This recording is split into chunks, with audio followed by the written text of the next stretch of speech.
News live കൊച്ചിയിലേക്ക് സ്വാഗതം. ഈ വാർത്തകൾ നിങ്ങൾക്കായി അവതരിപ്പിക്കുന്നത് Leotech solar solutions powered by mile food stuffs Mookkannoor, Grazia tours and travels near Cochin airport and Cochin Kalabhavan Angamaly franchise. Metro action council കറുകുറ്റിയുടെ നേതൃത്വത്തിൽ മെട്രോ റെയിൽ ലിമിറ്റഡിന്റെ മാനേജിംഗ് ഡയറക്ടർ ലോക്നാഥ് ബെഹ്റയെ നേരിൽ കണ്ട മെട്രോ ട്രെയിൻ എറണാകുളം ജില്ലാ അതിർത്തിയായ കറുകുറ്റിയിലേക്ക് നീട്ടേണ്ടതിന്റെ പ്രാധാന്യവും ആവശ്യകതയും ചൂണ്ടിക്കാണിച്ചുകൊണ്ട് തയ്യാറാക്കിയ നിവേദനം നൽകി. മെട്രോ റെയിൽ നീട്ടുന്നതിലെ സാങ്കേതിക വശങ്ങളെക്കുറിച്ച് അദ്ദേഹം വിശദമായി സംസാരിച്ചു.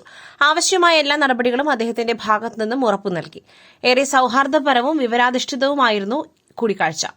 Karukutty metro action council president Lalu George Painadath, general secretary advocate Jose V Chakkiyath, joint secretary Thomas Pundadan, vice president CM Devasy, treasurer George Fathikulam, executive member Varghese Palliyan തുടങ്ങിയവർ ചേർന്നാണ് നിവേദനം നൽകിയത്. മറ്റൊരു വാർത്തയുമായി കണ്ടുമുട്ടുന്നതുവരെ നന്ദി, നമസ്കാരം.